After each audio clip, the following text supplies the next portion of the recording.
Paroki Santo Yosep Delitua, dalam program Pastoral Priority, mengadakan pelatihan pembuatan pupuk organik dan bekerja sama dengan Badan Riset dan Inovasi Nasional. Pelatihan ini diadakan di Hotel Pancur Gading pada tanggal 9 September tahun 2023.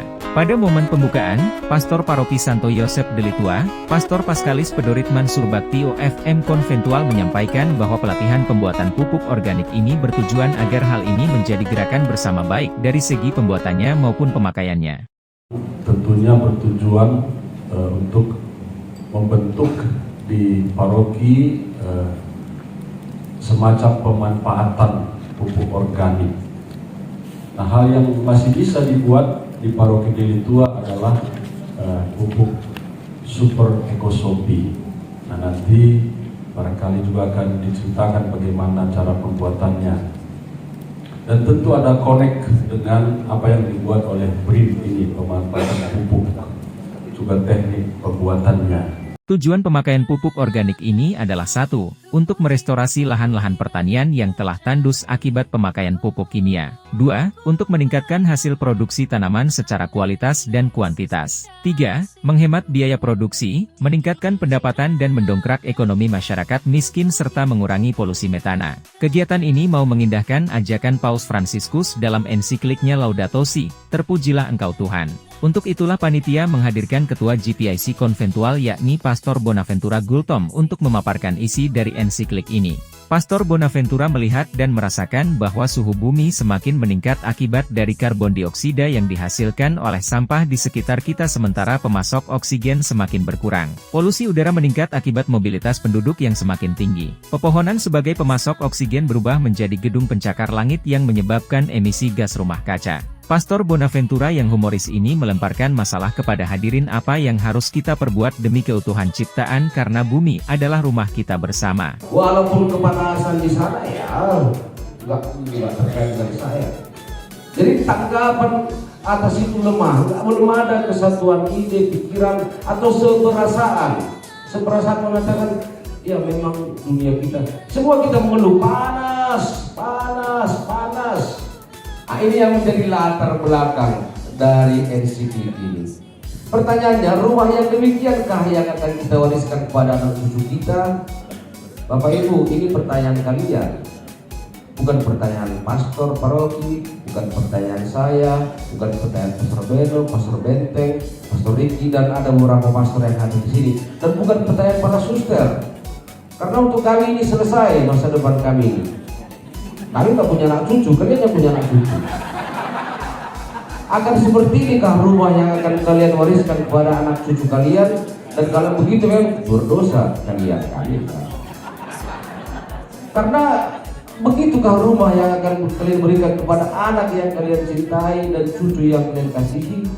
Dr. Rumalia Simarmata tim dari BRIN, melihat kebutuhan pangan yang semakin meningkat. Meningkatnya kebutuhan pangan sejalan dengan meningkatnya pemakaian pupuk untuk tanaman. Jika kita tetap tergantung pada pemakaian pupuk kimia, hal itu akan mendegradasi kesehatan sumber daya alam. Semakin banyak menggunakan pupuk kimia, tidak akan lisis dalam waktu yang cepat bahkan terakumulasi dalam tanah serta menjadi racun bagi tanaman dan juga binatang yang hidup di tanah. Itulah sebabnya mengapa lahan semakin gersang dan kering. Karena cacing tanah yang berfungsi untuk menyuburkan tanah mulai punah. Selain bagi tanaman dan hewan, residu kimia ini berbahaya juga bagi masyarakat sebagai konsumen bahan pangan. Itulah sebabnya Dr. Rumalia Simarmata sangat mendukung paroki Delitua yang telah memulai pengolahan dan pemakaian pupuk organik. Untuk memperkaya hadirin, Ibu Rumalia memperkenalkan cara baru dalam mengolah pupuk organik dengan cara yang lebih sederhana. Dengan mencampurkan bahan organik ke dalam kohe kambing atau sejenisnya, lalu menuangkan E4, dengan ukuran yang sudah ditentukan. Makan pupuk organik ini siap dipakai setelah fermentasi. Namanya pasti Pak, pasti tarigan. Gak ada suara. Pasti tarigan. Dari kuasi paroki Gizi. Apakah cukup dengan air itu ada atau ditambah dengan air yang lain? Jangan Pak. Jangan. Oh gitu. Oh jadi ini yang kita butuhkan dihancur gitu aja. Ya. Oke. Nah supaya bisa kan belajar. Kalau video-video aja ini namanya kita tidak tahu apa namanya kan. Nah, Pertemuan ini dihadiri oleh seorang pejabat negara Hendrik Sitompul via Zoom. Beliau mengapresiasi program Paroki Delitua yang begitu peduli dengan situasi alam. Hendrik Sitompul yang baru saja bertemu dengan Sri Paus, dan baru saja kembali dari Vatikan, semakin termotivasi untuk mengembangkan pupuk organik Super Ecosopi karena ini merupakan salah satu bagian dari isi ensiklik Laudato Si. Motivasi itu diwujudkan lewat pendanaan kegiatan ini. Beliau mengalokasikan sejumlah biaya untuk mensukseskan program ini. Pada kesempatan juga saya ucapkan terima kasih atas doa-doanya karena saya sudah menyelesaikan kegiatan sejarah rohani saya ke Vatikan. Puji Tuhan, tanggal 30 Agustus yang lalu saya sudah bertemu dengan Sri Paus dan saya bertemu langsung di kesempatan mewakili dari Indonesia. Dan ini adalah kesempatan yang baik saya bisa berkomunikasi dan bersentuh langsung, bersalaman langsung dengan Bapak Paus. Tim Ekoenzim Nusantara hadir dalam momen ini untuk memberikan pelatihan bagi hadirin bagaimana cara mengolah ekoenzim.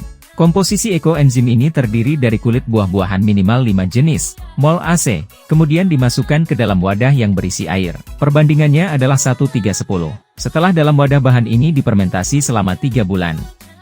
Pastor Beno Olatage hadir dalam acara ini untuk memberikan support bagi para hadirin, Pastor Benteng, Pastor Riki Natun, Frater Zulsan Simatupang, terus sejumlah biarawan-biarawati dan anggota PSE Vikariat Medan 1 dan Vikariat Medan 2. Seluruh acara berjalan dengan baik tak lepas dari kerja keras panitia dan PSE Paroki Santo Yosep Delitua yang dikoordinir oleh Ramli Tarigan.